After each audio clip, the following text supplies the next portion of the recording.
A little girl glanced at a comic book for just 1 extra second, only to be caught in the largest car bombing in history. The man once worshipped as the god of the slums, Mick Walker, had launched yet another terrorist attack against innocent civilians. Packed with 100 kilograms of C4, the blast rivaled the destructive power of bombs carried by an F-16 fighter jet. Dozens were killed and injured, most of them children. At that very moment, the president was standing only a few hundred meters away from the explosion. Mick Walker wanted to force the president to release his family through sheer terror, but this time, he miscalculated. Instead of frightening the government into surrender, the bombing exposed his true face to all of Colombia. He was never a savior, only a monster willing to sacrifice anyone's life for his own interests. The government's bounty on Mick Walker skyrocketed to an unprecedented level. Even now, he still had countless ways to escape overseas and live comfortably for the rest of his life. But he couldn't leave because his family remained in government custody. He sent one of his men to secretly check on them at the hotel where they were being held under house arrest. Unfortunately, the hotel was surrounded by heavily armed police, making it impossible to get inside. Not wanting his boss to worry, the man told a kind lie. He claimed he had seen Mrs. Walker standing by the window, dressed beautifully and looking completely fine. Hearing that made Mick Walker genuinely happy. It was the best news he had heard in a long time. But moments after hanging up the phone, the messenger caught the attention of nearby patrol officers and was quickly arrested. Remaining surprisingly loyal, he never revealed Mick Walker's hideout. Instead, he admitted only one thing: the phone number of Medellin's most feared assassin, Riley. Meanwhile, completely unaware of this, Mick Walker continued planning how to rescue his family. He contacted a journalist and asked her to enter the hotel under the pretense of conducting an interview. She also smuggled in one of the most advanced portable radios available at the time. At last, Mick Walker was able to hear his wife's voice. He told her that within a few days he would send people to rescue the entire family, but there was one major problem: he no longer had enough loyal men. After the series of terrorist attacks he had orchestrated, the people of Medellin who once protected him and worshipped him as their hero had completely turned against him. At the same time, the vigilante organization continued growing stronger and launched even more brutal attacks. Just as the journalist was about to leave the hotel, she was assassinated by the vigilante group. Her death was horrifying. Watching the aftermath left Mick Walker's wife completely shaken. The hotel was located in the center of the city, surrounded by police everywhere. It was obvious the vigilante's next target would be Mick Walker's family. She informed him about the situation instantly. For the first time, even Mick Walker was truly afraid. In a fit of rage, he declared that no matter the cost, the vigilante group had to be wiped out. He ordered every remaining follower to join him and demanded that all the hidden cash stored around Medellin be brought out. But in sharp contrast to Mick Walker's arrogant confidence were the nervous looks exchanged among his own men. It was obvious many of them no longer shared his loyalty, especially his top assassin, Riley. As they headed toward one of the hidden cash stashes in Medellin,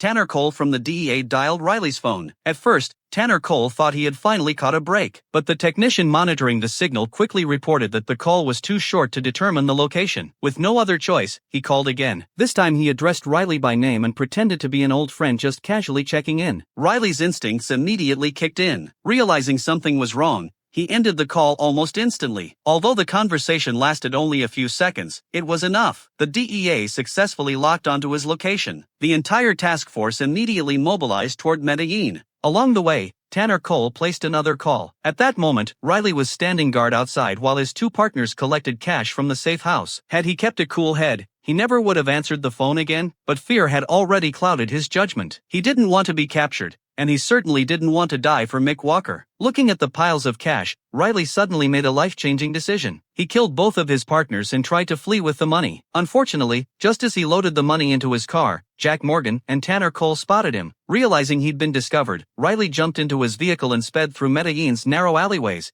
desperately trying to shake off the pursuit. He knew the city's streets better than anyone, but the DEA had overwhelming numbers. Officers blocked every possible escape route. He barely managed a few steps before he was tackled and arrested. Determined to save his own life, Riley confessed everything. He revealed Mick Walker's hiding patterns, backup safe houses, gathering plans, security arrangements, and even the next rendezvous point where Mick Walker intended to meet his remaining men. The officers then ordered Riley to call Mick Walker and assure him that everything was safe, hoping to lure him into an ambush. But Mick Walker had known this ruthless assassin for more than a decade. A man who had killed countless people without hesitation would never speak in such a trembling voice. Mick Walker immediately realized Riley had been captured. Without exposing his suspicions, he calmly ended the call and never went anywhere near the meeting point. Meanwhile, the task force waited in ambush throughout the entire night. Mick Walker never showed up. They knew they had let him slip away once again. Still, the operation wasn't a complete failure. The task force eliminated every one of Mick Walker's remaining men who had gathered there. By this point, the entire Medellin organization had effectively been dismantled. Because of Riley's betrayal, not a single safe house in Medellin remained secure. With nowhere else to hide, Mick Walker fled overnight to a remote farm in search of a mysterious old man. The old man was none other than his own father. An honest farmer his entire life, he had always opposed his son's involvement in the drug trade. Years earlier, after one of Mick Walker's crimes shocked the nation,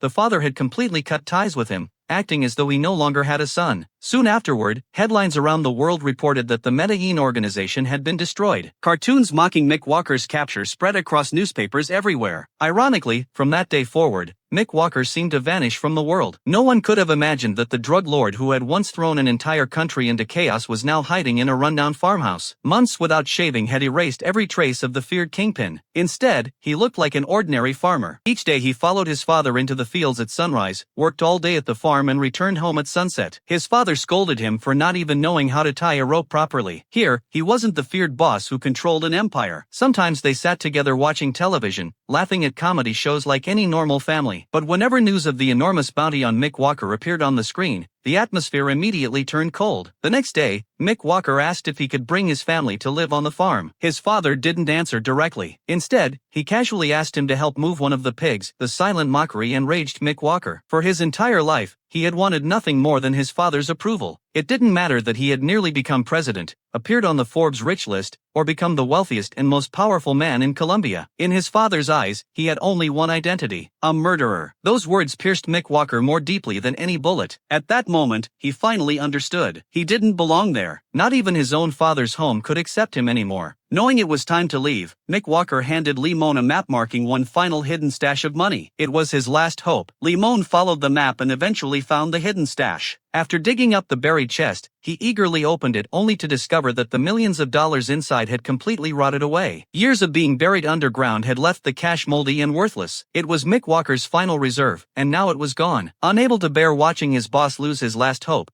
Limon secretly traveled deep into the mountains to find his ex-girlfriend, Lisa. Without explaining anything, he searched through her belongings until he found a bag full of cash. It was money that Mick Walker had once given Limon, and Limon had later passed it on to Lisa. Now that his boss had nothing left, he took it back without hesitation. Lisa desperately tried to stop him, but she had unknowingly found Limon's greatest weakness. In the end, she paid with her life. When Limon returned carrying the money, Mick Walker immediately questioned him. There should have been $50 million there. Where did this money come from? Even then, Limon refused to tell the truth. He knew Mick Walker better than anyone. If he admitted that he had taken the money from an innocent woman, his boss would never accept it. Ironically, before leaving, Mick Walker handed every dollar money bought with Lisa's life to his own father. Then he and Limon returned to Medellin one last time, hiding inside a rundown apartment. By now, Mick Walker was no longer the terrifying king who had once shaken an entire nation. He was simply a lonely husband and father who desperately missed his family. Although he knew every phone call could be monitored, his longing finally overcame his caution. He called them. That single emotional conversation became his death sentence. Using advanced radio tracking technology supplied by the United States, the Colombian military finally pinpointed his exact location. The search team immediately mobilized and surrounded an apartment building in southern Medellin. But after searching every room, they found nothing. For once, it wasn't because Mick Walker had outsmarted them. A nearby river had distorted the radio signal,